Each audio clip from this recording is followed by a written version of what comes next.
Sallallahu ala Muhammad. Sallallahu alaihi. A'udzubillahiminasyaitonirrajim. Bismillahirrahmanirrahim. Assalamualaikum warahmatullahi wabarakatuh. Waalaikumsalam warahmatullahi wabarakatuh. Alhamdulillahirabbil alamin wassalatu wassalamu ala asrofil anbiya'i wal mursalin wa ala alihi wa sahbihi ajmain. Amma ba'd. Raditu billahi rabba wa bil islami dina wa bi Muhammadin nabiyya wa rasulah.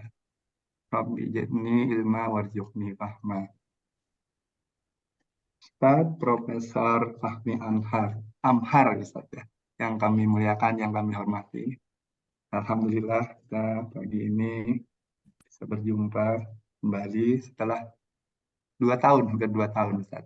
Sebelumnya Ustaz sudah menyampaikan, serta sahabat KSO yang dirahmati Allah.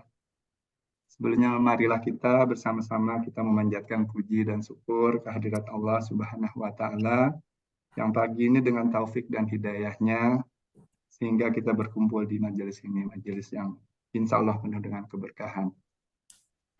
Dan salawat dan salam kita haturkan kepada junjungan kita Nabi besar Muhammad Sallallahu Alaihi Wasallam, pada seluruh keluarga, para sahabat, juriat dan pengikut beliau sampai akhir nanti.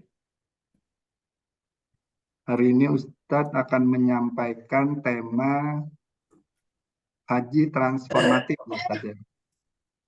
Haji transformatif yang sebelumnya seperti biasa kita akan mendengarkan dulu tilawah yang akan disampaikan saudari kita Mbak Inon Sarasati. Monggo Mbak Inon. Ya. Assalamualaikum warahmatullahi wabarakatuh. Waalaikumsalam warahmatullahi wabarakatuh. A'udzu billahi minasyaitonir rajim.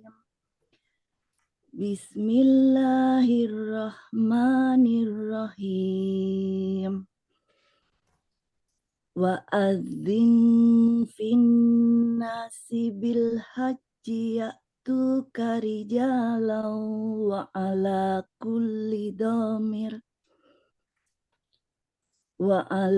kulli damiri ya'tina min kulli fajjin amiq liyashhadu manafi'a lahum wa yadhkuru ismallahi fi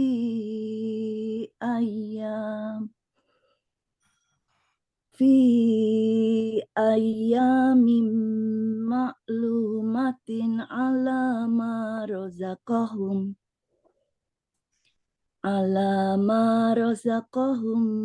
min bahimatil an'am fakulu minha wa at'imul ba'isal faqir. Sadaqallahul azim. Aku berlindung kepada Allah dari godaan setan yang terkutuk dengan menyebut nama Allah yang Maha Pengasih lagi Maha Penyayang. Dan serulah manusia untuk mengerjakan haji.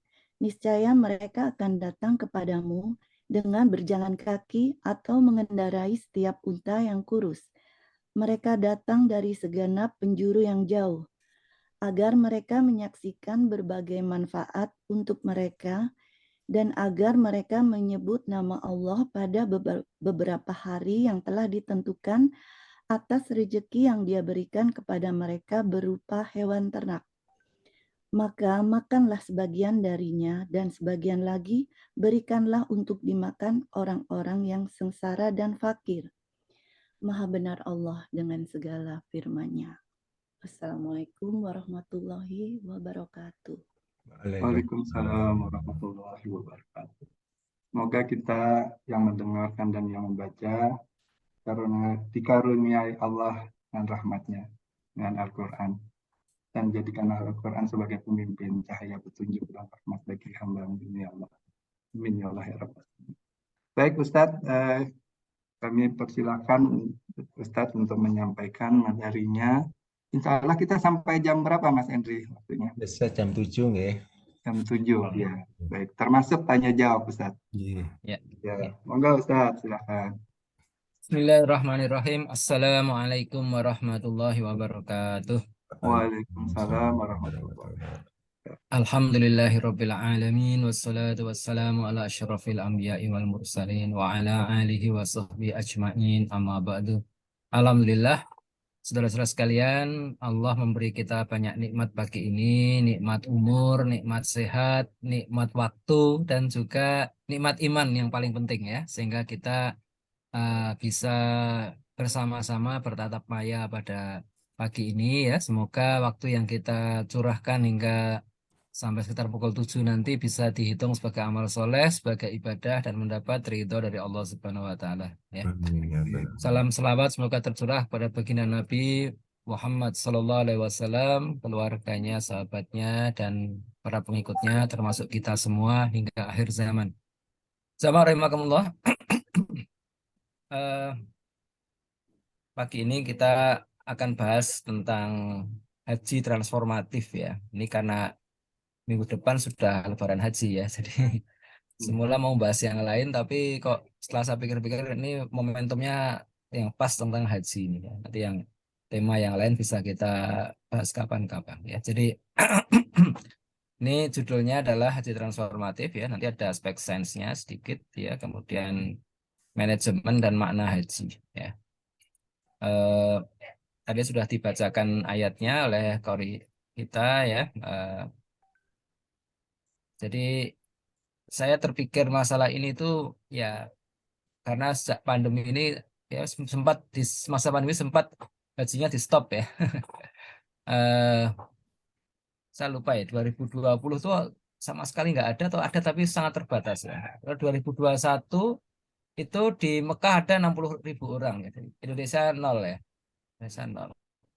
Ya 2022 sudah setengah ya, setengah berangkat itu setengah ya. Nah yang jelas setiap tahun itu minimal 200.000 orang dari Indonesia pergi berhaji ya. 2021 itu sempat dibatalkan ya, ini ya jadi batal itu karena sampai berapa hari terakhir nggak ada undangan dari Saudi dan nggak ada kuota ya. Ya sekalipun ada undangan tapi kalau dadakan kan ya susah kan, ini kan beda. Kalau pergi sendiri itu bisa ya, kita pergi sendiri dadakan bisa. Kalau ngurus sekian ribu orang udah pusing gitu ya. Ngurus satu kelas aja ini kan ya akhir tahun tuh banyak sekolah tuh mengadakan study tour ya. Itu saya sudah pusing gitu ya. Satu kelas doang ya 40 orang gitu. Itu kalau ada sedikit perubahan itu ya goyang semua itu. Kalau eh, kalau berangkatnya terpisah-pisah kan tidak semua bisa nyampe itu kan ya. Satu dua mungkin ada yang sudah biasa perjalanan jauh bahkan naik pesawat gitu. Tapi sebagian kan sama sekali nggak pernah keluar kota ya. Jadi kalau ditinggal gitu aja ya nggak nyampe nanti ya. Ya jadi tahun 2021 itu sempat ya masalah itu ya sehingga sulit kita ya. Karena ya kalau pergi haji itu ya tetap harus mengurus visa ya, penerbangannya harus diurus, pemondokannya harus di-booking ya, sertanya dikasih vaksin itu. Nah itu yang jadi tidak bisa mendadak ya. Dibatalkan begitu saja juga nggak bisa kan, kalau tiba-tiba, oh ya ini hotelnya nggak cukup ya nggak bisa juga ya, harus apa? Harus harus diatur dari jauh-jauh hari ya. Ya ini tahun 2021 ya. Sempat lengang sekali ya. Dan ini masih COVID sekarang alhamdulillah sudah enggak. Ya COVID masih ada tapi sudah risikonya sudah tidak setinggi dulu ya. Entah vaksinnya bekerja dengan baik dan virusnya bermutasi ke sesuatu yang tidak lagi berbahaya ya. Dia makin lemah makin lemah. Memang seperti itu kata teman saya yang ahli bioteknologi ya. Jadi virus itu makin lama makin lemah dia. Hingga sekarang ya sudah normal lagi, haji sudah normal lagi. Ya. Saya tahun 2021 sempat nulis seperti ini ya, haji 5.0 ya, di Republika itu muncul ya. Jadi ini sekarang saya ingin ya saya kira masih aktual ini ya. Jadi kalau haji itu dipandang hanya sebagai rutinitas ritual ya, ya itu jadi benar tuh sinyalemen yang diucapkan salah seorang tokoh liberal itu ya, haji itu buang-buang devisa aja. Lu bayangkan ini kalau tadi 200.000 orang ya, 200.000 orang, satu orangnya keluar 70 juta ya. Coba bayangkan, ini berapa nih ya? 200.000 kali 70 juta ya. Itu 14 triliun ya, 14 triliun. Banyak banget ya, 14 triliun kalau dibikin SD atau dibikin, wah ada banyak banget ya. Nah, jadi kalau ini sebenarnya eh, tidak dimaknai dengan lebih baik ya, itu ya benar-benar hanya ritual belaka ya, nggak ya kayak ibaratnya sholat tapi tetap berbuat keji dan mungkar ya. Padahal kalau di dalam Quran itu kan disebutkan as-salatu tanha anil fahsya'i wal munkar. Salat itu ya mestinya mampu mencegah perbuatan keji dan mungkar. Atau seperti puasa, puasanya hanya dapat lapar dan hausnya saja ya, nggak dapat tujuan puasanya untuk menjadi mutakin itu nggak dapat itu ya. Ini repot ini ya. Nah, saya ingin mencoba menunjukkan ya bagaimana haji itu bisa transformatif ya, bisa mengubah masyarakat dari yang bodoh ke yang cerdas, dari yang tertindas ke yang merdeka, dari yang jahiliyah ke Islami tanpa menafikan memang ada yang majemuk di dalamnya, yang plural di dalamnya ya. Nah, jadi haji itu punya 5 ritual inti ya, ada 5. Ya kalau itu nggak dikerjakan ya nggak haji ya, yaitu ihram ya. Ihram itu nanti selesainya namanya tahalul ya. Kemudian tawaf ya, kemudian sa'i ya, kemudian wukuf dan melempar jumroh. Jadi 5 ini yang kalau yang 3 yang pertama tuh umroh juga ada ya. Kalau wukuf dan jamarot itu hanya pas haji ya. Setelah ini nanti tahalul ya. Tahalul itu disimbolkan dengan memotong rambut ya. Ya kalau laki-laki ya gundul sekalian bagus ya. Ini sudah cukup 3 helai itu cukup ya. Jadi seperti itu. Ya, jadi kita mulai dari ikhram ya. Ikhram itu simbol penyucian diri ya. Jadi manusia itu diciptakan dalam keadaan yang sama dan mulia ya, sama dan mulia. Bukan sama dan terhina enggak ya. Jadi karena Allah itu ala adil ya, maha adil, maka manusia cenderung suka diperlakukan adil ya. Ini kalau orang bersih itu seperti itu. Cenderung suka diperlakukan. Bahwa ada 1-2 orang yang zalim itu ya tidak menutup kenyataan bahwa orang yang dolim itu juga mau diperlakukan adil ya. Kan uniknya manusia. Dia sendiri dolim, tapi dia mau diperlakukan adil ya. Dan karena Allah itu ala alim, maha berilmu, maka manusia juga cenderung suka pada ilmu baru ya. Semua orang tuh suka ada pada ilmu baru ya. Walaupun mungkin kalau disuruh belajar ada yang malas ya, tapi dia suka ya.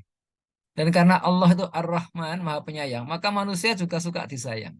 Nggak ada orang yang nggak mau disayang, semua orang suka disayang ya.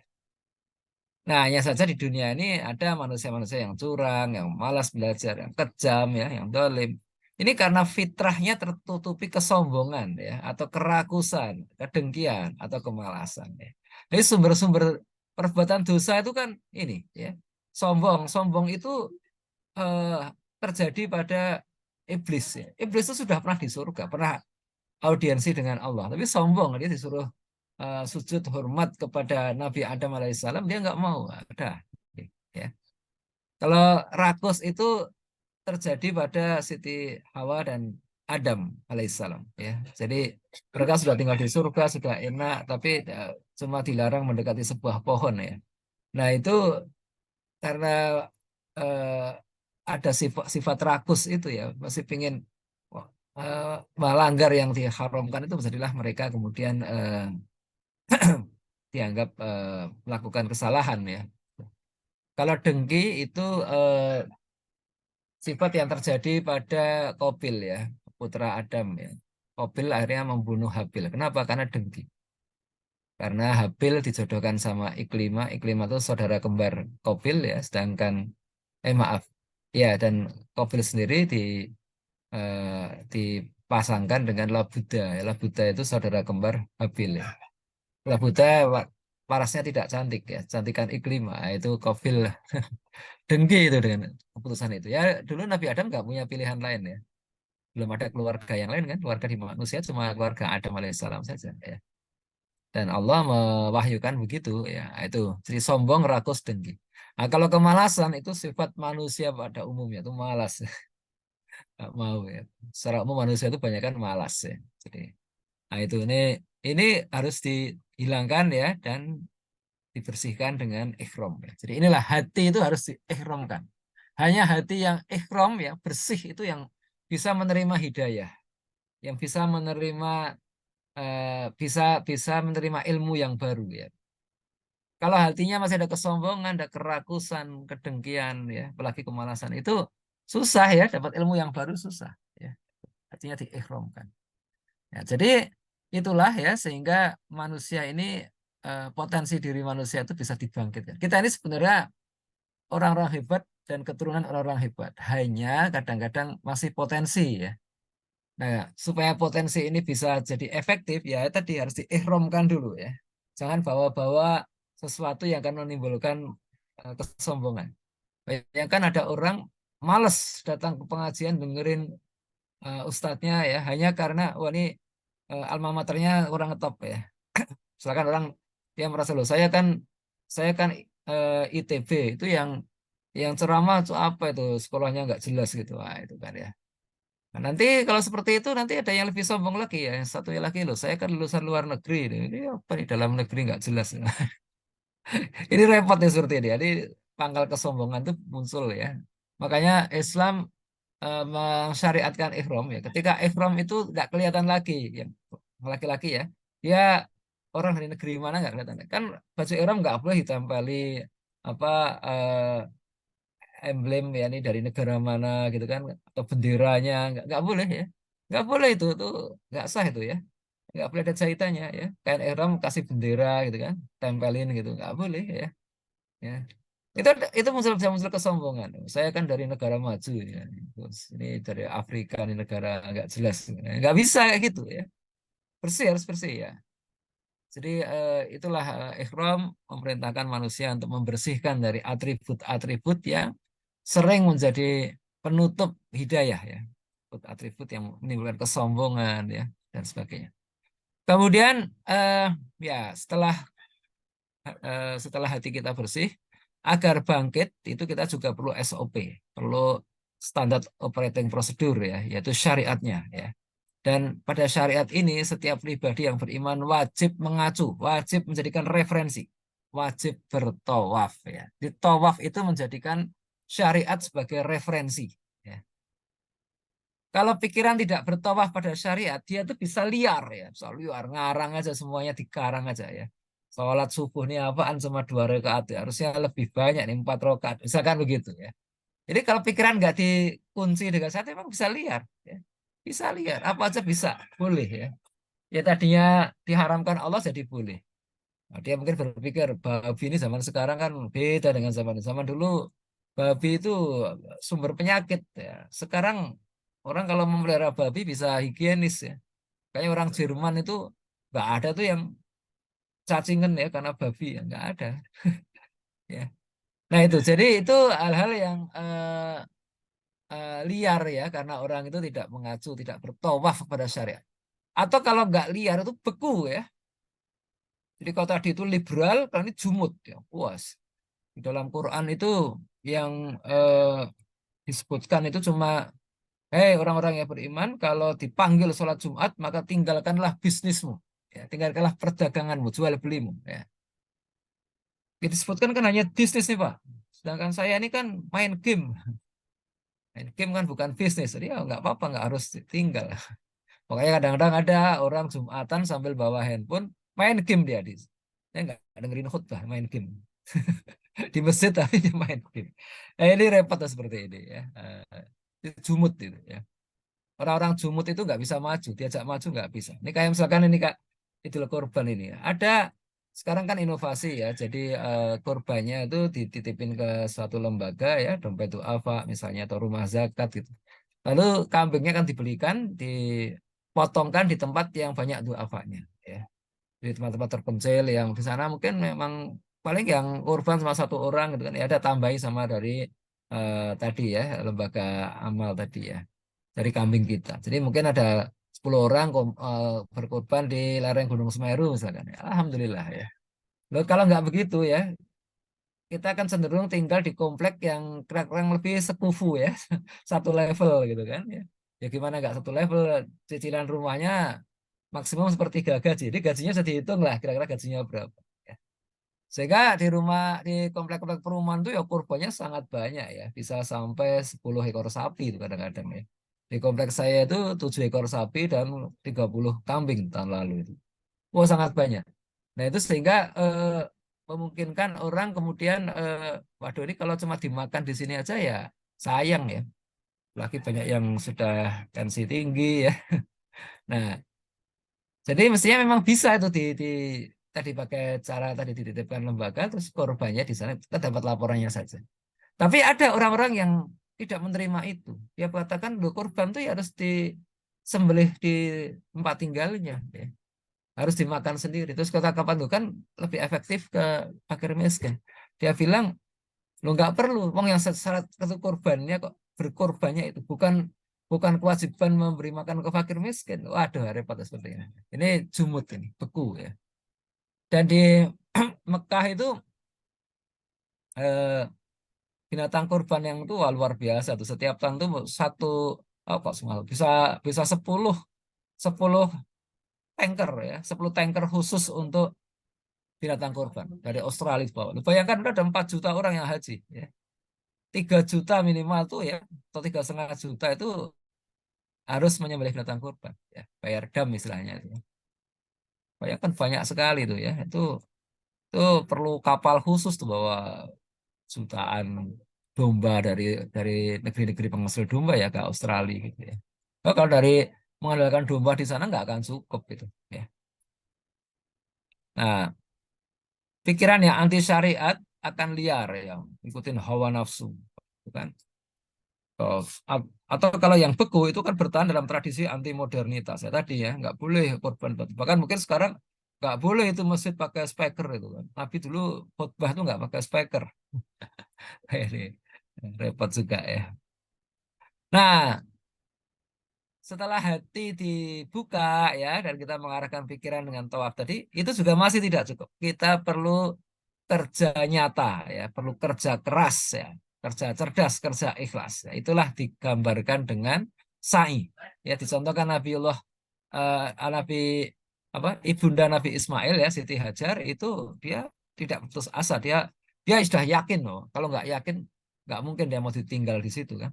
Kan dia bertanya kepada Ibrahim kita dibawa ke lembah yang kosong itu dia Ibrahim kemudian balik kanan ya. Setelah sampai di situ dia mau pulang. Loh ini gimana sih? Terus Siti Hajari seorang wanita yang tegar sekali dia bertanya pada suaminya, suamiku, apa maksudmu? Apakah kau tinggalkan aku dan anakmu sendirian di sini itu karena kemauanmu atau kemauan istri tuamu atau karena kemauan Allah, karena perintah Allah? Terus Nabi Ibrahim eh, menengok ya ini karena perintah Allah. Maka sejarah mengatakan kalau itu perintah Allah pergilah ya. Allah yang memerintahkanmu tidak akan meninggalkan kami sendirian di sini. Nah, itu tuh keimanan Bunda Hajar itu begitu hebat.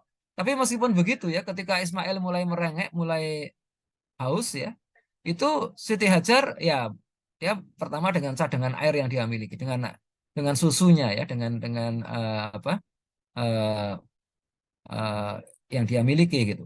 Tapi kan akhirnya habis juga kan. Lalu dia mencari itu. Dia tahu bahwa di situ nggak ada air ya, sebelumnya nggak ada air, lembah kosong begitu, nggak ada siap. Kalau ada air biasanya ada manusia yang meninggali tempat itu. Di mana-mana itu sebuah komunitas nggak mungkin hidup tanpa air ya. Semua perlu air. Ya. Ada wilayah yang sangat luas di Australia, tapi kosong. Kenapa nggak ada air? Gurun pasir ya. Di Sahara juga begitu, di Cina juga begitu ya.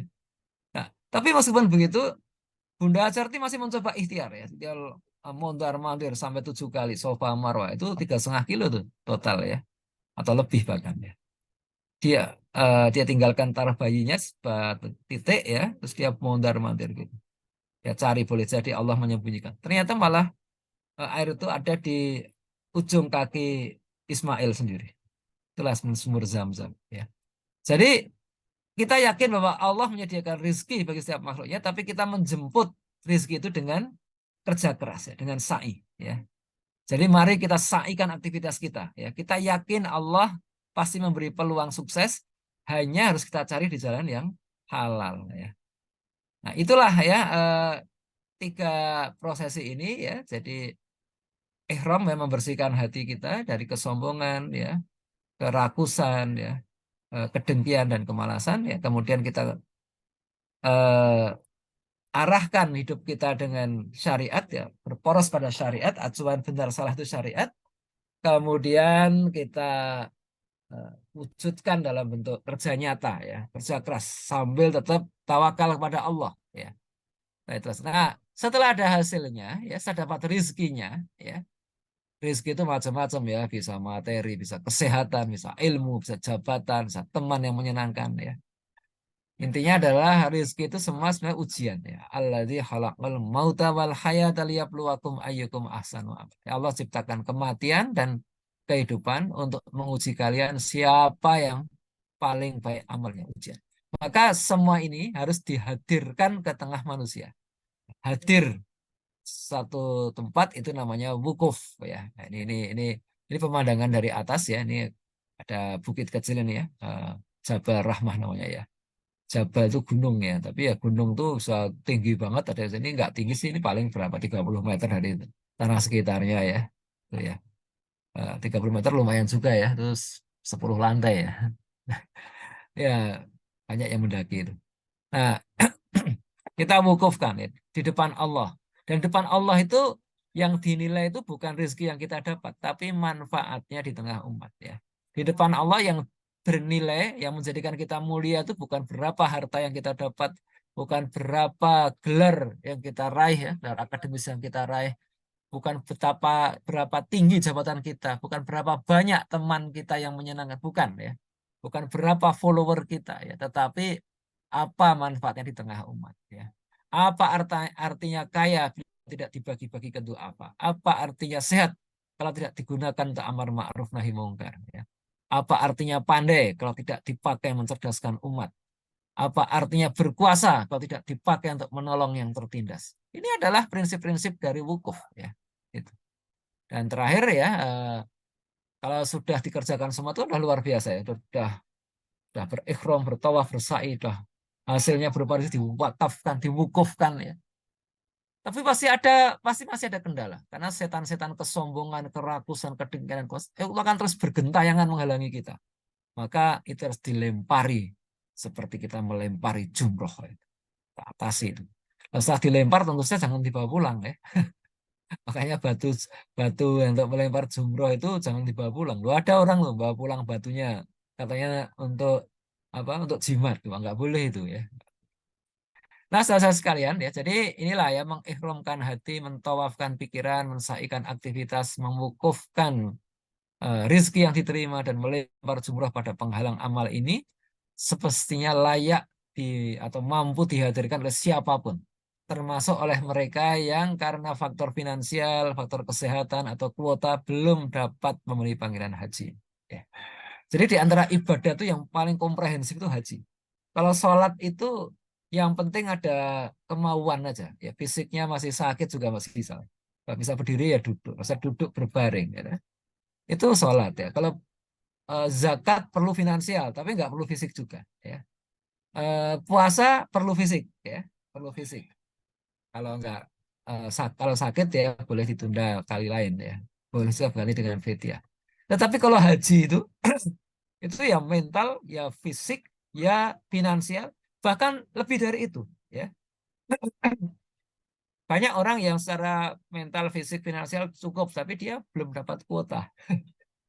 Ya, susah, ya, karena dunia ini penduduknya udah sangat banyak, ya, jadi nggak bisa semua orang pergi haji, ya.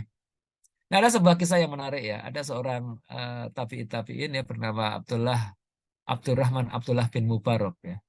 Dia hidup abad kedua Hijriah, ya. Nah, dia selesai haji, dia, ya, di pinggir masjid dia istirahat terus tertidur dia. Dia bermimpi melihat dua malaikat turun dan saling bercakap-cakap. Ya, ini tidurnya kayak gini kira-kira. Nah, malaikat pertama itu membahas tentang ya bertanya lah malaikat pertama itu bertanya pada malaikat kedua. Berapa yang haji tahun ini ya? Dan 600.000 orang lah. Waktu itu 600.000 ya. Eh, berapa yang diterima dari mereka? Tidak seorang pun. Waktu terkejut itu.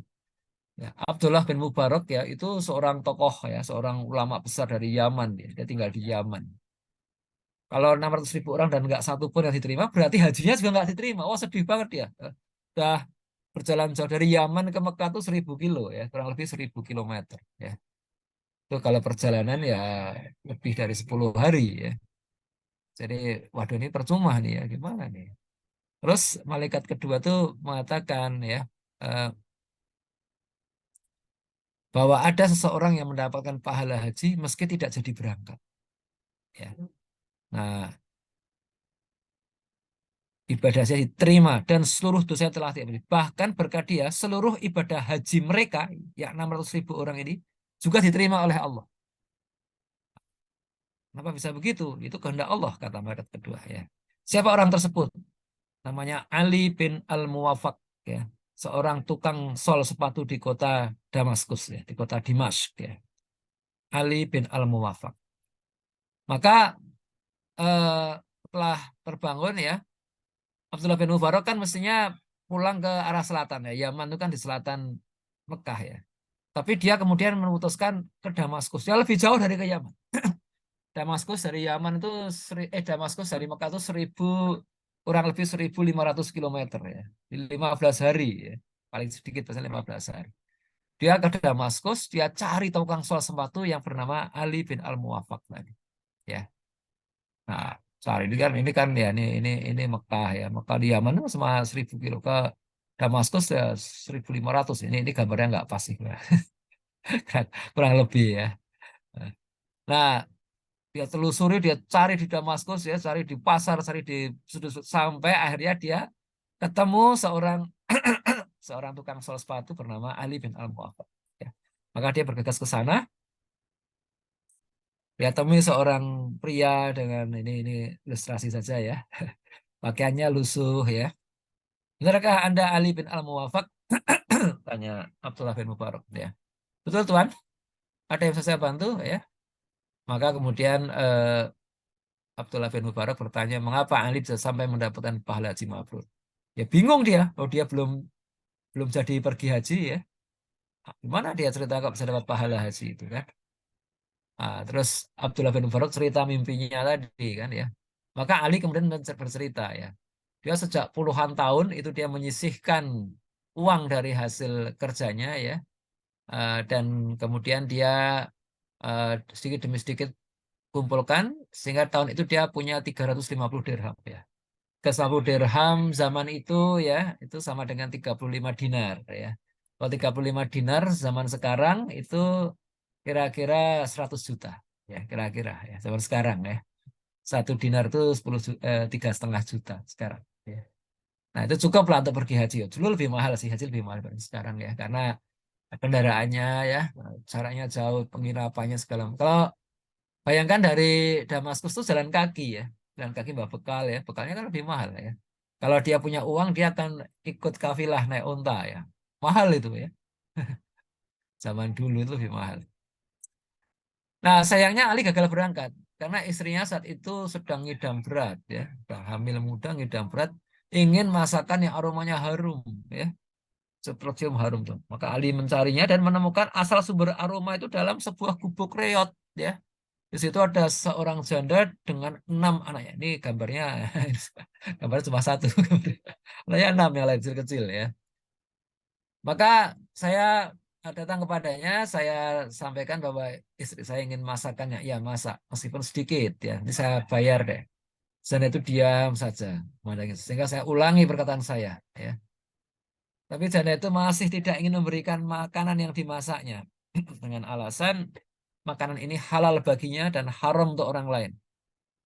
Heran tuh Ali bin Al-Muwafaq itu. Ternyata daging yang dimasak oleh si janda ini itu bangkai keledai. Ya. Kenapa? mereka itu sudah beberapa hari tidak makan dan terpaksa ketika lihat ada keledai mati yang dibuang pemiliknya masih masih baru itu ya, itu dia ambil sebagian ya, dia potong sebagian, dia bawa pulang, dia masak ya. Ya. Jadi karena memang orang yang seperti ini dia asalkan tidak berlebihan ya, dia halal itu makan hewan yang semula diharamkan itu ya. Jadi mau babi, mau bangkai ya, itu halal ya, asal tidak berlebihan. Ya. Nah karena iba, Ali ini kemudian pulang ke rumahnya ya, dia ngomong sama istrinya ya, kemudian dia belanja, dia masak makanan yang sehat, yang halal ya. Sekaligus dia bawa tabungan hajinya, dia serahkan kepada perempuan yang digubuk tadi ya. Nah, kasihkan begitu. Pakailah ini, uang ini untukmu sekeluarga. Gunakanlah untuk usaha agar engkau tidak kelaparan lagi. Nah, mendengar cerita itu, Abdullah bin Mubarak tidak kuasa menahan air matanya ya. Terungkap sudah rahasia mimpinya itu. Ternyata inilah amalan yang dilakukan oleh Ali bin Al-Muwafaq sehingga Allah ridho, Allah terima amalan hajinya meski ia tidak berkesempatan menunaikan ibadah haji. Karena dia harga sudah ihram, sudah tawaf, sudah sa'i, dan dia wukuf ya, diserahkan. Ya, bersih hatinya itu ya. Ini kitab cerita ini saya ambil dari kitab Ihya Ulumuddin ya, ada bab Asrar Al-Hajj ya, rahasia-rahasia haji. Ya. Kitab Ihya itu karangan Imam Ghazali ya. Masya Allah, ini kitabnya semacam ini ya. Nah, jamaah rahimakumullah ya, saat ini populasi muslim itu sedunia ada 1,6 1,7 ya. Kalau di negeri muslim mungkin 1,6 ya. Tapi kan ada yang di negeri-negeri non muslim ya, di Cina, di Rusia, di Amerika ya. Di Cina ditaksir ada 20-an juta, di Rusia mungkin sekitar 25 juta. Rusia itu penduduknya cuma 190 juta, yaitu 25 juta itu muslim ya, hampir 12% itu muslim Rusia itu. Ini Rusia ya, bukan Kazakhstan. Kazakhstan negara sendiri Kazakhstan. Nah, pertumbuhannya adalah 1% per tahun. Ya. Berarti 16 juta muslim setiap tahun bertambah. Ya. Kalau diasumsikan 10% mampu pergi haji, itu sudah 160 juta orang. Ya.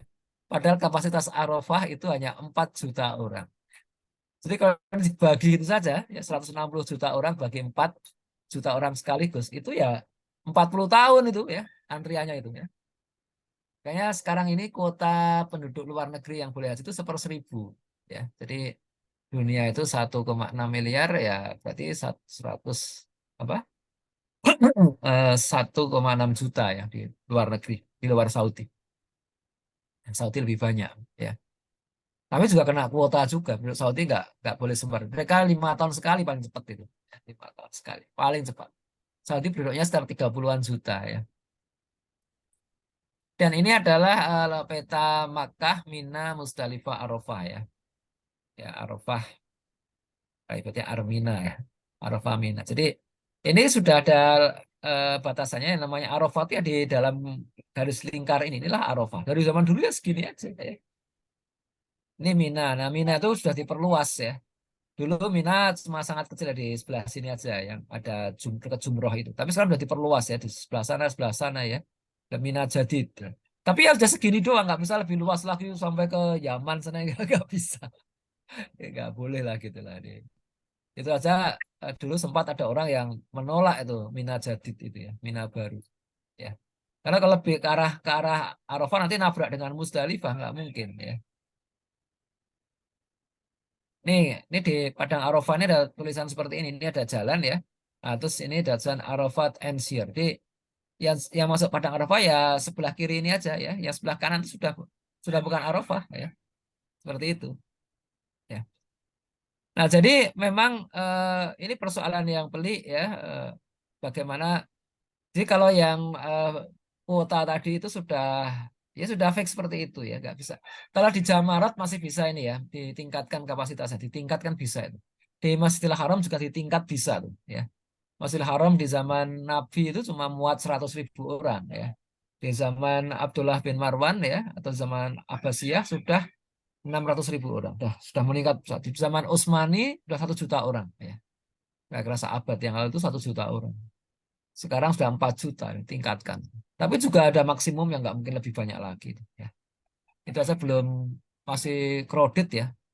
Nah, karena memang belum maksimal ya. Ada apa istilahnya grand plan-nya lah di seputar masjid itu seperti apa. Ada grand plan-nya itu ya. Nah itu belum selesai kita ya. Saudi sudah kekurangan uang juga sekarang. Nah itu sempat masalah teknologi sains teknologi manajemen haji ini dikompetisikan ya ini ada eh, apa lomba yang diadakan oleh King Abdul Aziz University Science and Technology ya di Riyadh ya. Itu King Abdul Aziz University of Science and Technology itu di Riyadh ya. Mereka bikin challenge gitu ya. Ini tahun 2021 nih. Hadiahnya 100.000 rial ya. Lumayan ya. 100.000 rial itu kan 4 miliar ya. 400 juta kira-kira. 400 juta. Ya, per per yang menerima ya. Dan dia sediakan 5 hadiah kalau nggak salah ya. Untuk proposal yang lolos ya. Saya juga ikut tapi saya nggak lolos. Saya. Jadi di situ ada beberapa item ya, ada perawatan kesehatan ya untuk meningkatkan tindakan pencegahan guna memastikan kesehatan dan kesejahteraan bagi semua hujat ya. Terus waktu itu kan lagi COVID ya, itu aman gitu. Kemudian juga mobilitas ya, memastikan ketersediaan dan akses yang memadai ke transportasi umum dan pribadi. Jadi ya sekarang sudah ada macam-macam ya, ada kereta api, ada banyak lah ya. Jadi supaya mobilitasnya itu tetap ada karena mindahin 4 juta orang dari Arafah ke Mina ya itu luar biasa itu ya. Ya 4 juta orang gitu. Kan mereka ada yang masih anak kecil balita sampai yang udah 100 tahun. Ya. Kemarin tuh yang dari Indonesia tertua itu 117 tahun. Ya. Kemudian juga pengelolaan kerumunan ya. Jadi gimana eh, ada supaya aman ya, nggak ada masalah itu kerumunan itu harus dikelola ya. Jangan sampai berlebih. Nah, di Indonesia ya sampai tahun 90-an ONH kita kan di kisaran 6 juta ya. 6 juta itu banyak ya, itu setara 240 gram emas itu zaman itu. Kalau sekarang ya 240 juta itu. Saya tahu persis karena tahun 90 ibu saya berangkat ya. Itu ya saya masih ingat kita anak-anaknya patungan ya, itu dapat 6 juta itu ya, 6 juta biayanya. Dan waktu itu saya juga ingat harga emas berapa ya. Nah, jadi sejak lama itu orang menganggap haji Malaysia lebih murah, secara tabung haji. Ya. Sebagian biaya dibayar dari pengembangan uang yang disetor beberapa tahun sebelumnya. Uangnya buat bikin hotel di Mekah ya, buat beli pesawat gitu ya. Akhirnya tahun 2012 kita bikin sistem yang mirip Malaysia. Ya, jadi orang bayar 25 juta langsung dapat nomor porsi. Nah, ini uang ini dikembangkan dulu oleh BPKH ya. Nah, sehingga pada saat mau berangkat tinggal perlu nambah sedikit ya, teorinya begitu. Jadi kalau biaya haji itu 70 juta, yang dari 25 juta itu sudah jadi 60 juta karena berkembang ya selama sekian tahun, maka jamaah tinggal perlu nambah 10 juta. Itu teorinya begitu ya. Nah, akibatnya jadinya antrian ya. Antrian. Sekarang ini ada 4 juta orang di daftar tunggu Kemenak ini. Kalau jadi daftar haji nggak perlu uang cash 70 juta ya. Kalau sekarang mau cepat berangkat ya haji furoda itu 300 jutaan itu ya. Sekarang 350 kalau nggak salah itu. Ya, nah di Malaysia ternyata ya dengan modal tabung haji itu yang reguler saja itu sudah 40 sampai 50 tahun antriannya. Ya. Jadi ya mestinya ya apa solusinya ya udahlah ya berangkat haji yang bisa bayar cash saja ya. Pemerintah nggak usah bikin tabung haji itu menyebabkan banyak orang yang sebenarnya belum mampu jadi ikut-ikutan daftar. Nah, karena murah kan 25 juta lah. Tapi itu nggak sehat itu ya. Karena ya tadi itu ya. Jadi, kalau belum mampu bayar cash ya berarti ya belum wajib haji ya. Ini tahun 2020 kita 70 juta kira-kira ya. Atau 26,5 dinar ya. Eh, Patung itu tahun 2020. Sekarang dinarnya sudah lebih naik lagi karena emas ya. Dinar emas itu 4 gram emas.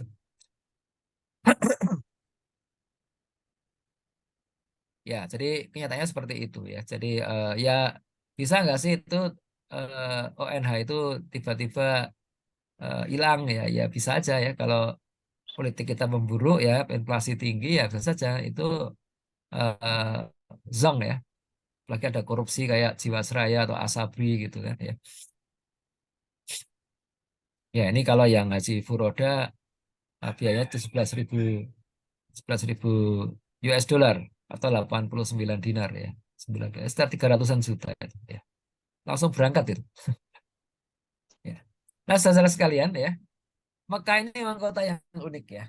Itu nggak usah promosi, ya itu semua orang dengan sukacita datang ke sana sampai ada kuota-kuota. Jadi sekarang sudah nggak perlu lagi orang mempromosikan haji seperti dulu ya. Ya, paling kalau itu bukan promosi, artinya kita mendorong orang-orang yang sudah kaya raya udah pergi haji aja lah. Sudah kaya raya ngapain nggak haji? Ini ayat yang dibacakan tadi ya. Berserulah kepada manusia untuk mengerjakan haji. Niscaya mereka akan datang kepadamu dengan jalan kaki, dengan mengendarai unta yang kurus, yang datang dari segenap penjuru yang jauh, supaya mereka mendapatkan berbagai manfaat bagi mereka. Ya. Nah, ini mendapatkan berbagai manfaat ini yang kadang-kadang tidak dihayati ya. Banyak orang nggak paham ini ya. Manfaat apa gitu kan. Nah, ini saya tunjukkan sedikit ya. Jadi tentu saja sulit membayangkan bahwa Saudi itu jadi sponsor konferensi tahunan sedunia para ahli IT. Ya, para ahli IT. Biasanya kalau IT itu ya di negeri yang maju ya. Jadi yang lebih maju. Ini saya nggak bayangkan ada annual IT conference di Saudi ya. Ya nggak harus di Mekah ya, bisa di Taif ya. Taif itu sini, Taif ya, bawah sini. Atau di Jeddah ya, kota besar ya. Atau agak jauh Riyadh, nggak kelihatan di sini ya. Riyadh jauh di utara sana. Ya, nah itu tentunya sulit sekarang ya, tapi tidak mustahil ya. Nah, juga yang lain ya, ahli para pakar halal food ya, para praktisi bisnis syariah ya. Setiap tahun ketemu ya, sedunia ya. Nah, jadi orang-orang yang pergi haji itu bisa sekalian belajar gitu, dan itu mereka akan dapat manfaat ya, gitu kan ya. Atau dalam bidang yang lain ya, misalkan dalam bidang ini Islamic Economics and Finance ya. Ini di Istanbul ini. Kenapa nggak di Mekah ya? Bukan ya. Jadi jamaah itu lama di Mekah ya. Kalau kita kan yang ONH reguler itu kan 40 hari di sana.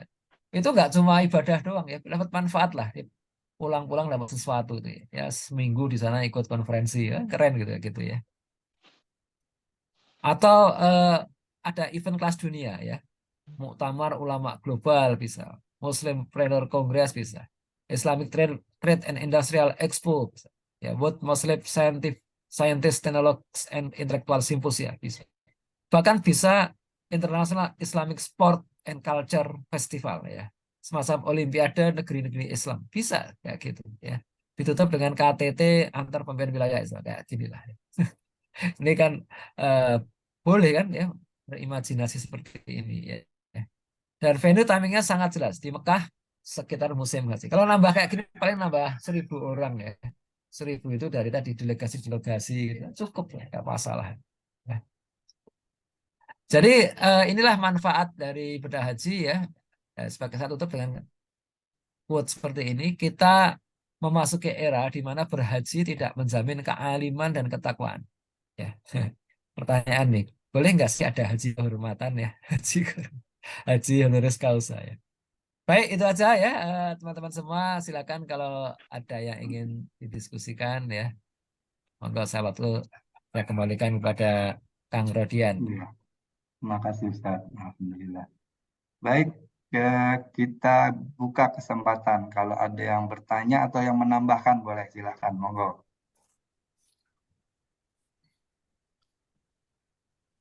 Ada diskusi saja bisa Ustaz ya, silakan ya. Ya, bisa. Baik, kalau nggak ada saya dulu, Pak Rodian. Monggo, monggo Mas Menteri. Terima kasih Pak Ustadz. Ada dua hal yang saya tanyakan, Prof. Yang pertama mengenai masalah perbedaan tanggal ya. Ini kan bisa dipastikan kita Ya, pada tahun ini di dua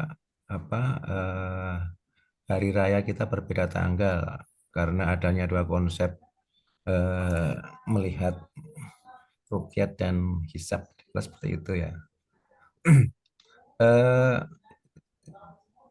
dan ada usulan untuk membuat kalender Islam global. ini kan sesuatu yang kalau menurut saya akan menyatukan perbedaan penentuan bulan-bulan di bulan-bulan Hijriah kira-kira seperti itu, sehingga perbedaan dalam mulai beribadah itu menjadi sama kira-kira seperti itu di seluruh dunia, kira-kira seperti itu. Bagaimana sebenarnya peran pemerintah Arab Saudi ya, karena sebenarnya mereka itu kan punya power yang sangat luar biasa, apalagi kalau tadi di situ bisa menyelenggarakan menjadi sponsor event-event internasional setiap tahunan gitu. Dan ini saya kira harus didorong karena bagaimanapun kalau menurut saya kalender Islam global itu merupakan peradaban Islam yang akan mengangkat apa ya wacana Islam dalam peraturan dunia, kira-kira seperti itu. Kemudian yang kedua, ini agak fikih sedikit, Prof. Haji itu kan ada 3 ya, ada ifrad, tamattu, dan kiram, kira-kira seperti itu. Ya. Setahu saya Rasulullah itu hajinya sekali gitu ya. Bagaimana ya bisa bisa ada 3 tipe haji? Apakah Rasul itu melakukan tiga tipe tersebut dalam tahun yang sama, atau itu terjadi setelah Ya. pasca pasca Rasulullah, kira-kira seperti itu? Ya. Terima kasih. Ya. Ya. Baik, saya jawab yang soal haji dulu ya. Ya, monggo langsung Ustaz. Ya, jadi Rasulullah ketika haji ya itu dapat dikatakan hajinya itu haji kiron ya, ya menyatu antara umroh dengan haji. Ya, tetapi ya beliau membiarkan sebagian sahabat tidak seperti itu. Jadi ada orang yang datang lebih awal, mereka datang langsung umroh, terus tahalul ya, tahalul. Artinya nanti umroh, kemudian nanti menjelang tanggal 8 Zulhijjah mereka ihram lagi ya untuk melakukan ritual hajinya ya. Ihram lagi ya, tawaf lagi, sa'i lagi, kemudian pergi ke Arafah ya. Demikian seterusnya. Itu Rasulullah biarkan. Jadi mereka yang datang lebih awal itu disebut dengan haji tamatu ya. Haji tamatu, haji bersenang-senang. Datang lebih awal. Kemudian ada juga yang hajinya itu haji dulu baru umroh ya. Jadi dia datang langsung haji ya. Kemudian setelah itu baru jadi datang langsung tadi ke Arafah Mina itu baru kemudian besoknya umrohnya ya. Disebut dengan haji ifrad ya. Jadi semua Rasulullah biarkan ya. Oleh sebab itu maka di dalam fikih ada 3 tipe. Jadi apa yang dicontohkan Rasulullah sendiri ya, tapi Rasulullah juga membiarkan orang melakukan yang berbeda dan Rasulullah tahu dan Rasulullah biarkan. Berarti yang orang yang mengerjakan berbeda, Rasulullah tahu dan membiarkan, itu berarti juga hajinya sah. Ya, itu cara mengambil konklusi fikihnya begitu. Jadi tidak selalu sebuah perbuatan yang sah secara fikih itu dicontohkan Nabi, enggak ya. Jadi namanya sunnah itu ada 3 macam. Ada sunnah af'ali, ya, sunnah yang dikerjakan Nabi.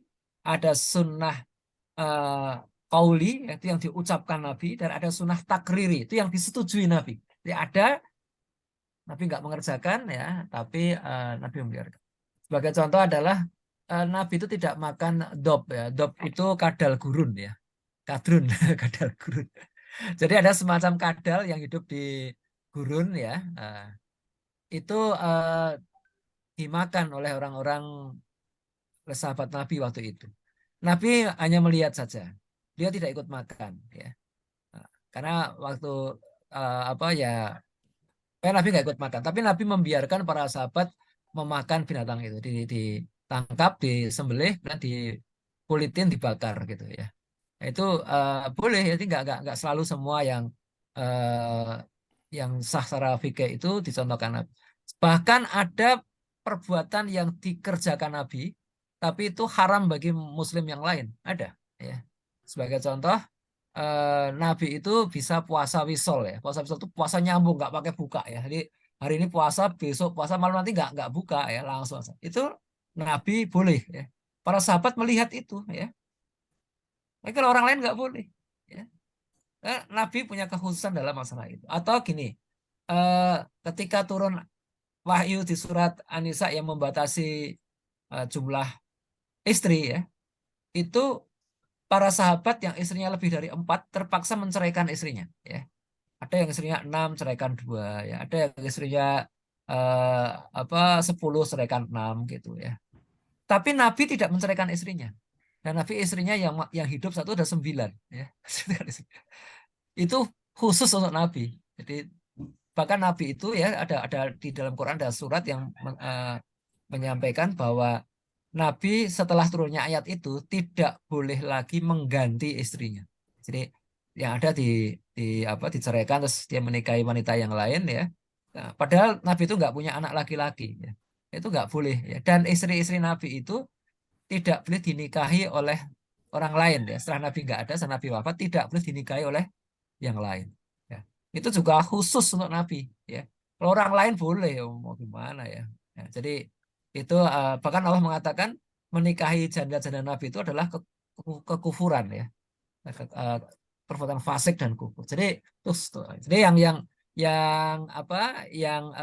pasti adalah kalau ada perintah ya, ada perintah atau larangan.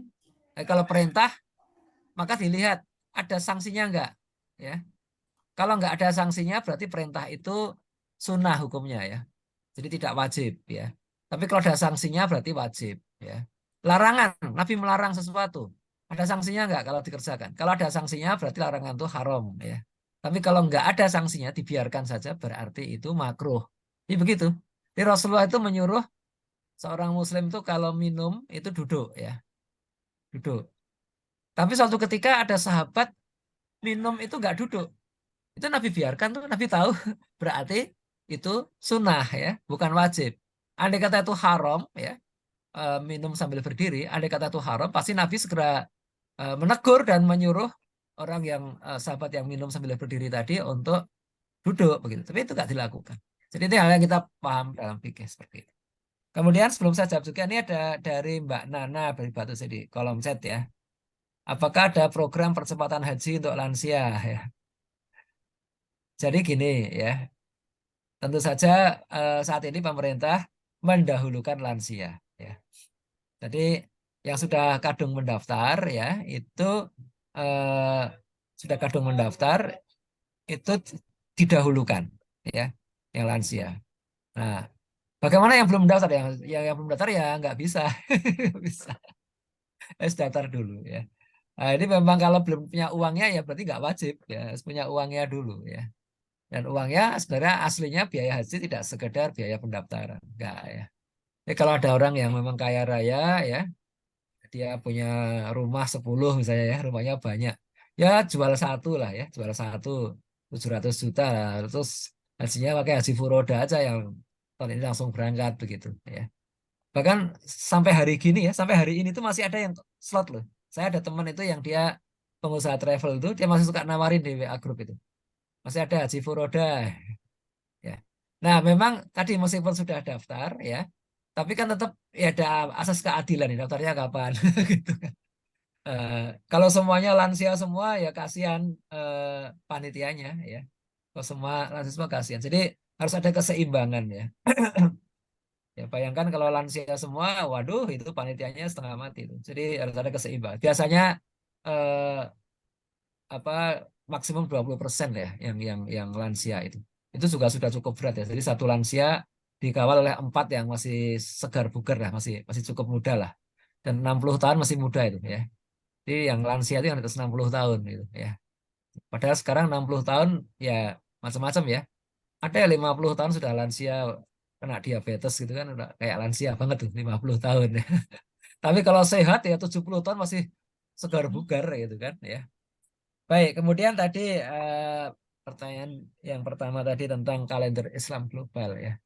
Jadi apa dulu nggak ada kalender? Ada. ada kalender ya. Tapi kalender Islam, jadi gini ya, zaman Nabi itu sudah ada kalender juga ya. Kalendernya itu selang-seling ya, 30, 29, 30, 29. Karena ya diketahui bahwa siklus bulan itu antara 29 atau 30. Dan secara astronomi memang bulan itu beredar rata-rata 29,56 hari ya. Satu putaran itu, dari satu purnama ke purnama. Jadi memang nggak pas ya. Nah, hari itu kan jumlahnya bilangan bulat ya. Hari itu kan bulat, Pak. Ya, bukan bilangan pecahan ya. Nah, makanya kemudian Nabi menyuruh untuk memastikan dengan hilal ya, dengan ru'yatul hilal ya. Jadi kalendernya ada, tapi kalau sudah pasti ini. Loh kalau jadi di kalender yang sudah ada sejak zaman jahiliyah itu, bulan-bulan ganjil itu jumlah harinya genap ya. Jadi Sya'ban itu bulan genap. Maka dia jumlah harinya ganjil. Ya, dibalik. Kalau bulan ganjil ya, Ramadan itu aslinya jumlah harinya genap ya, 30 hari. Sya'bannya yang 29. Ya. Tapi kemudian ada syariat harus ru'yatul hilal tadi. Maka yang sering terjadi itu Sya'bannya yang digenapkan. Ya. Sya'ban yang bulan genap yang ya bulan ke-8 ya, mestinya 29 hari itu lebih sering istikmal, digenapkan jadi 30 hari. Kalau Sya'bannya 30 hari, maka Ramadannya jadi dibalik. Jadi Ramadannya jadi lebih sering 29 hari. Maka ya di zaman Nabi itu kan puasa 9 kali ya, dari tahun kedua Hijriah sampai tahun ke-10 Hijriah. Nabi itu lebih banyak berpuasa 29 hari. Dari 9 kali 9 tahun puasa itu yang 7 tahun itu 29 hari. Itulah kejadiannya seperti itu. Nah, orang kemudian setelah umat Islam makin maju, kemudian bersentuhan dengan peradaban Mesir yang astronominya canggih ya, ada yang mencoba membuat kalender yang sudah menggabungkan antara hisab dan ru'yah ya. Jadi ru'yat kan patoknya ru'yat ya, ru'yatnya harus hilal ya. Maka kemudian orang mencari hilal itu pada ketinggian eh, eh, bulan di saat matahari terbenam berapa derajat gitu kan. Kalau para astronom Muslim zaman dulu ya, Al-Biruni misalnya, Al-Biruni hidup 1000 tahun yang lalu. Dalam sebuah kitabnya itu Al-Biruni menuliskan 9 derajat itu. 9 derajat Pak, tinggi banget lah. Tapi kalau kita pelajari secara lengkap ya, sebenarnya hilal agar kelihatan itu tidak hanya astronomis masalahnya itu. Tapi juga masalah baiknya pengamatan dan masalah cuaca ya. Secara astronomis sudah tinggi, tapi cuaca buruk ya di ufuk barat itu buruk ya nggak kelihatan ya gitu. Tapi memang setiap tanggal 29 bulan sebelumnya ya itu ya. Jadi ru'yatul hilal untuk Zulhijjah misalnya itu dikerjakan ya 29 Zulqa'dah ya gitu kan. Nah, padahal kalau menurut astronomi kadang-kadang itu belum istima ya, belum terjadi proses konjungsi ya. Nah, itu dengan patokan seperti itu maka orang mencari konjungsinya kapan ya, istimanya kapan ya. Hilalnya wujud di atas ufuk kapan. Kemudian tingginya sekian derajat itu kapan ya. Kemudian orang membuatlah kalender. Nah, itulah pertama kali ada kalender. Dengan kalender itu orang bisa membuat perencanaan ya. Kalau apa-apa harus diru'yah dulu kan susah kan, perencanaan. Tapi tetap aja yang namanya ibadah itu ada sebagian ulama masih bertahan bahwa ibadah Ramadan ya, puasa ataupun haji itu harus bersandarkan pada ru'yatul hilal. Kenapa? Karena itu ubudiyah ya, tauqifi ya.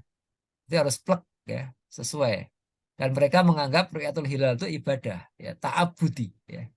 Tapi sebagian yang lain menganggap itu bukan ta'abud, itu ta'akuli, itu masalah teknis aja itu ya. Sehingga tidak harus dilakukan ya. Cukup kita berdasarkan ru'yat-ru'yat sebelumnya itu kita membuat rumusan dan itu kita jadikan dasar hitungan ya untuk membuat kalender. Jadilah kalender hisab ya. Itu. Nah, pertanyaan selanjutnya adalah kalau dibuat kalender hisab itu harus ada kriteria. Saya akan share screen sebentar ya. Saya punya bahannya ya. Saya punya bahannya. Nah, ini ya, sudah kelihatan. Jadi ini adalah ya, ini adalah di sebelah kanan atas ya, itu ada daftar Moon Conjunction. Moon Conjunction itu sama sekali sedunia sama sekali ya. Untuk tanggal 1 Zulhijjah kemarin itu Moon Conjunction-nya 18 Juni pukul 11.37 WIB ya, atau hari Ahad kemarin ya, atau pukul 7.37 waktu Saudi ya, kan beda 4 jam dengan Saudi ya. Tuh. Nah, jadi kalau pakai wujud hilal ini ada garisnya ya. Jadi ini garis 0 derajat itu melintas di sebelah timur Indonesia ya. Maka Muhammadiyah langsung mengatakan hari Senin itu 1 Zulhijjah, Senin kemarin. Kalau Senin kemarin 1 Zulhijjah berarti itu artinya Rabu ya. Hari wukufnya Selasa, Selasa depan ya. Nah, tapi Indonesia bersama dengan negara-negara ASEAN yang lain ya, jadi ada namanya MABIMS ya. MABIMS itu Menteri Agama Brunei, Indonesia, Malaysia, Singapura. Itu membuat konsensus ya. Hilal itu bisa kita terima kalau tingginya di atas ufuk ya, di saat matahari terbenam itu minimal 3 derajat. Ini garis yang lebih tebal 3 derajat ini. Maka kemudian kalau ada orang mengaku melihat hilal dari Nusantara itu ya ditolak ya. Ya. Sebenarnya 3 derajat itu memang nggak mungkin sih, bahkan 5 derajat juga masih nggak mungkin. Dengan mata telanjang itu nggak. Yang mungkin ya tadi kata Al-Biruni tadi 9 derajat itu. Kalau 9 derajat, 9 derajatnya masuk sudah di Amerika sana ya. Jadi ya itulah kenyataannya ya. Memang ini kalau pakai hisab pasti ada kayak gini. Setiap dan ini bulan lalu bisa geser lagi. Untuk tahun depan ya, pegang kata saya ya. Saya sudah menghitung ini sudah lebih dari 25 tahun ya kayak gini. Jadi tahun depan itu 1 Ramadannya akan berbeda. Tapi 1 Syawalnya insya Allah bersama-sama tahun depan. Nah, ini kalau garisnya ini lewat di India gitu ya, itu ya garis nolnya ya, itu ya Muhammadiyah eh, belum ya, meskipun akan beda juga dengan Saud. Jadi memang seperti ini kenyataannya. Nah sekarang ru'yatnya sendiri gimana? Nah ru'yat ini juga banyak muskilah ini. Ru'yat itu ya, itu ada banyak sekali hal yang diperdebatkan ya. Ada yang masalahnya global atau lokal ya. Global itu artinya satu orang menyaksikan maka seluruh dunia wajib mengikutinya ya. Terus yang kedua ada masalah eh, pakai alat bantu atau enggak ya. Alat bantu itu misalnya teropong ya atau enggak. Ya kalau yang yang tidak ada yang tidak menerima alat bantu ya. Sama Nabi enggak ada alat bantu, sama Nabi belum ada teropong. Tapi kalau yang pakai alat bantu ya enggak apa-apa. Itu kalau yang menolak alat bantu itu pakai kacamata pun enggak boleh loh. Jadi kalau orang yang rabun rabun jauh gitu ya enggak boleh itu meruqyat itu ya. Nah, jadilah jadi zaman dulu ketika belum ada telekomunikasi ya itu nggak terjadi ya, nggak terjadi, orang nggak tahu ada perbedaan gitu ya. Jadi 3 masalah utama itu adalah, jadi pertama masalah teknologi ya. Jadi ya sekarang alhamdulillah banyak umat Islam mengenal astronomi ya. Cuma harus tahu bahwa yang namanya ru'yatul hilal itu ada syarat ABC tadi. Secara astronomi sudah oke dan itu bisa dihitung ya. Syarat baiknya pengamatan bisa disiapkan ya. Dari pengamat yang matanya masih bagus ya. Nah, syarat ketiga adalah cuacanya mendukung. Itu nggak bisa. Kalau C itu hanya ya kita berdoa saja ya. Nah, tambah ada 24 daerah waktu sekarang itu kan. Jadi waktu di kalau di Mekah kelihatan gitu kan, itu di New Zealand ya sudah tambah 8 jam ya. Mekah sama New Zealand itu bedanya 8 jam ya. Ya, itu kan ya di Mekah terlihat pas maghrib gitu ya. Di New Zealand jam maghribnya sana sekarang jam 7 ya. Di New Zealand sudah jam 3 pagi gitu kan ya. Ya masih bisa lah ya. Cuma kalau yang terlihat di Amerika gitu, itu apakah Saudi akan ikut ya? Itu persoalan itu kan ya. Jadi itu. Kemudian yang kedua masalah telekomunikasi tadi ya. Kalau dulu nggak tahu kita. Dan dulu nggak ada informasi dari Mekah seluruh dunia ya. Ya jauh lah dari Mekah ke Baghdad aja nggak ada ya. Mekah Baghdad itu 15 hari perjalanan. Ya. Nggak ada itu informasi dari Mekah sudah hilal terlihat terus dia kirim utusan pergi kemana-mana nggak cukup apalagi ke Indonesia kan jauh banget. Ya. Jadi memang kalau apa orang yang pergi haji ya, atau orang yang tinggal di Mekah, ya memang harus ikut ikut Mekah ya, nggak boleh orang Indonesia pergi haji terus aku mau ikut keputusan pemerintah Indonesia saja ya, nggak boleh itu. Ya harus ikut sana ya. Nah, yang terakhir adalah saat ini nggak ada otoritas tunggal kaum muslimin ya. Nanti kalau ada otoritas ini, hanya ini yang bisa menyatukan aneka perbedaan ini, mau menyatukan fikih hisab dan ru'yat ya, yang ta'abudi dengan ta'akuli ya, menyatukan yang hisab tadi pakai kriteria mana nih? Kriteria wujudul hilal atau kriteria 3 derajat ya, ini kan beda ini kan. Nah, kemudian yang ru'yat juga ini boleh pakai alat atau nggak pakai alat ya, itu harus ada yang memutuskan dan yang memutuskan itu harus sah ya. Sekarang ini nggak ada yang kayak gitu ya, sayangnya nggak ada. Ya, ya kalaupun ada itu karena di represi ya, karena kayak di Saudi itu nggak boleh beda. Saudi harus satu kata itu, Brunei satu kata nggak ada, Malaysia aja satu kata nggak boleh deh. Kalau di Indonesia kan ditoleransi kan, ya kalau nggak ditolerir nanti ribut ya.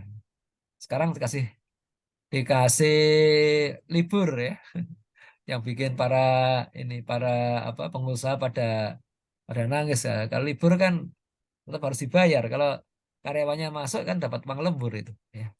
Nah itulah saudara sekalian ya persoalan ini ya sebanyak PR.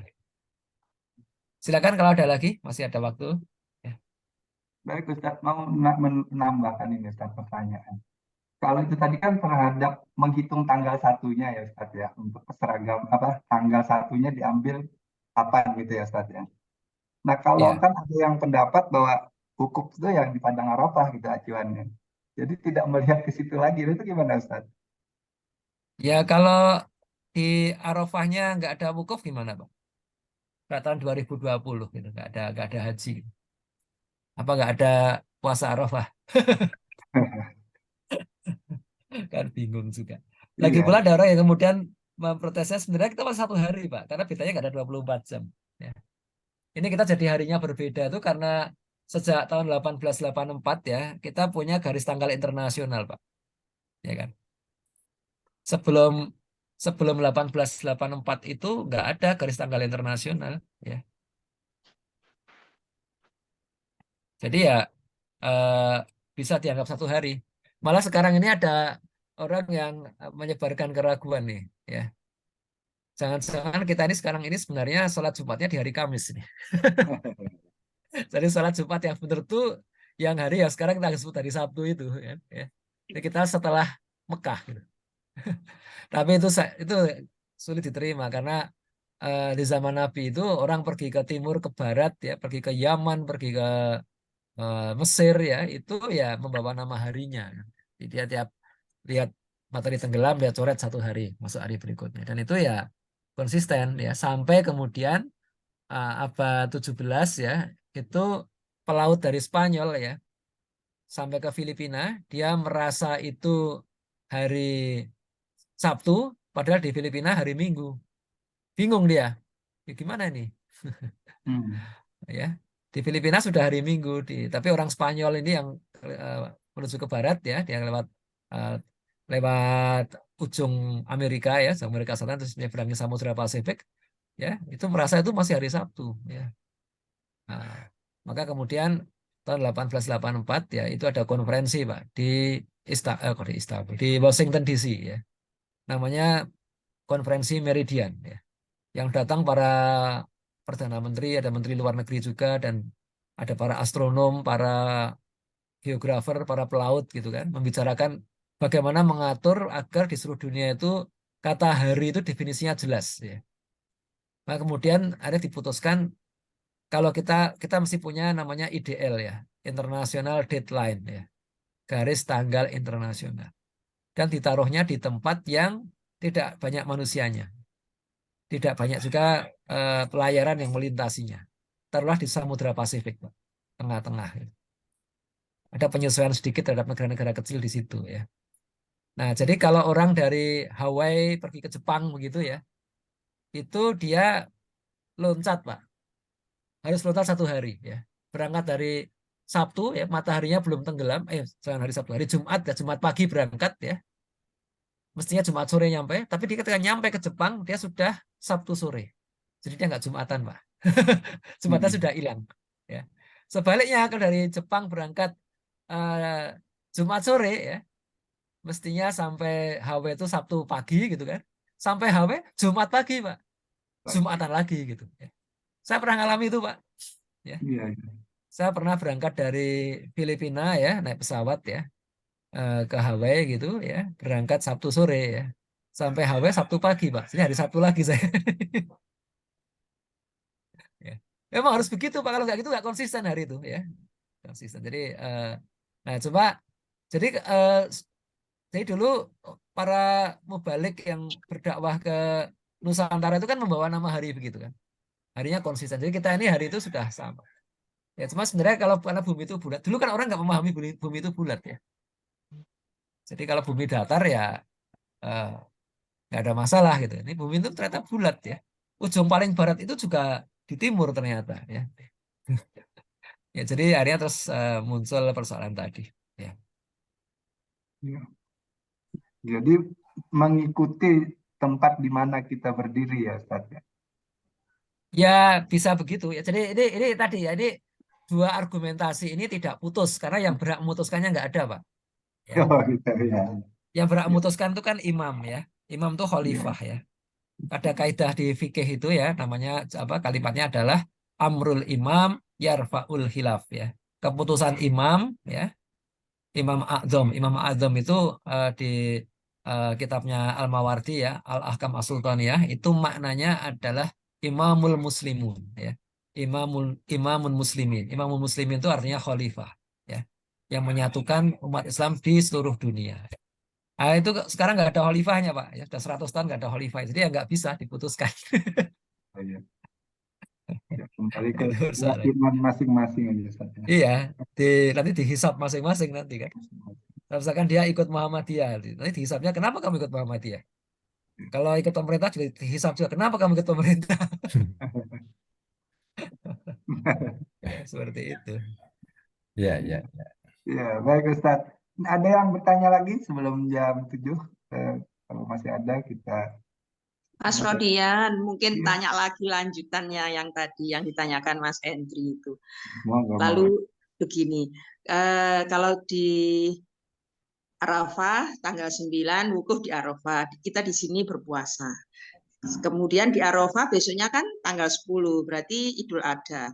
Nah, di sini karena kita masih berapa ya? Tanggal berapa? 9, berarti di sini kita masih puasa. Padahal sana sudah hari raya, kita belum gitu.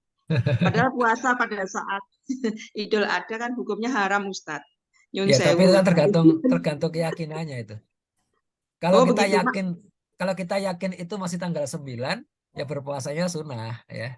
Tapi kalau kita yakin itu sudah tanggal 10, ya berpuasanya haram. Sama Oh, kalau iya. waktu Ramadan kan juga begitu. Kalau yakin itu tanggal 30 Ramadan ya istiqmal ya wajib puasa ya. Haram berbuka ya. Tapi kalau yakin itu sudah 1 Syawal ya wajib berbuka ya, haram berpuasa kan begitu. Nah, ya, karena kita di sini kan di Indonesia, jadi kalau ikut pemerintah berarti kita sholatnya ikut pemerintah ya Ustadz ya. Nanti sholat. Iya, ya kalau ikut pemerintah itu sholat Idnya hari Kamis ya. Nanti dihisapnya adalah kenapa kamu ikut pemerintah kan begitu. Padahal Artinya tanggal begitu. 9-nya kemarin kita tanggal apa? Rebonya kita sudah nggak puasa Ustadz karena di Arafah sudah apa namanya di Arafah kan Selasa ya wukufnya. Iya. Ya, Iya. Anda yakin Rebonya yang kita mana nggak ya? puasa. Harus satu, nggak mungkin kita mengamalkan 2 hal yang bertentangan kan, ya. Kita nggak mungkin ada 2 pendapat yang bertentangan, kita amalkan semua itu nggak mungkin, ya. Kita amalkan salah satu, mana yang Anda yakini? Kalau Anda meyakini wukuf itu hari Selasa ya, tanggal 9 Zulhijjah versi Saudi ya, wukufnya hari Selasa. Dan Anda puasa ya, maka tanggal 10-nya Idul Adha, hari Rabunya Idul Adha. Gitu ya. Jangan double-double, satu aja, nggak mungkin orang itu ya. Kita tidak, jadi gini, boleh saja kita bertoleransi ya. Jadi misalkan saya nanti hari Selasa puasa, hari Rabu sholat Id, tapi saya bertoleransi kalau ada orang lain ya hari Rabu itu masih puasa, dia sholat Idul Adhanya hari Kamis, gitu ya. Tapi nggak mungkin dong saya eh, ikut hari Selasanya puasa ya, hari Rabunya nggak sholat Id, itu konyol itu namanya itu ya. Ikut yang mana, nggak bisa begitu ya, salah satu aja. Jadi dia Selasanya puasa tapi Rabunya nggak sholat Id ya. Sholat Idnya hari Kamis, lucu ya gitu kan? Gimana? Ayo salah satu yang bisa kita pilih ya, nggak bisa ya. Sama kayak misalkan kalau di Malang di Malang sholat subuh jam berapa Pak Endri? 4.20. 4.20 ya. 4. Nah, di Malang jam 4.20. Kalau saya di Bogor kan jam 4.40 ya. Kita 20 menit ini ya. Jadi kalau saya ada di Malang yakin jam sholat subuh itu 4.20 ya. Berarti 4.20 itu kalau saya puasa, saya sudah imsak, udah nggak boleh makan gitu kan. Ya. Ya meskipun sholat subuhnya boleh nanti-nanti lah, 4.40 juga boleh kan, belum habis waktunya kan ya. Jam 5 juga belum habis waktunya ya. Tapi nggak boleh saya eh, 4.20 itu subuhnya 4.20 ya. Kadang-kadang kalau mau buru-buru ke bandara nih 4.20 saat subuh. Tapi kadang-kadang tapi kan di Bogor jam 4.40 ya masih boleh makan deh. Nggak boleh begitu. Gimana sih? Nggak bisa dong. Ya. Kalau masih menganggap itu subuh, sudah menganggap itu subuh ya udah nggak boleh makan ya. Ya, Ya, harus Ustaz. diyakini salah satu ya, diyakini salah satu. Iya, harus salah satu yang diyakini, nggak boleh gaduh-gaduh gitu, nggak karuan kalau gaduh-gaduh. Ya. Matur Iya. nuwun Ustaz. Makasih Sama-sama. Mas Rodian. Baik, Ustaz. Masih ada Mungkin kita akhir saja, Ustaz. masih ada Ya. sedikit Pak Ustadz. Waktu Ya, kita. silakan. Ada sedikit nih Pak. Satu lagi nih Pak Rodian, Oh, masih silakan, ada 6 menit lagi nih. Ini Pak Ustadz, Oke. kalau kita bicara Idul Adha tidak lepas dari surat Al-Kautsar ya Pak Ustadz ya. Ya, Ayat 2 itu kan kita diperintahkan sholat dan berkorban. ya, Artinya kan sholat itu kan wajib ya Pak Ustadz.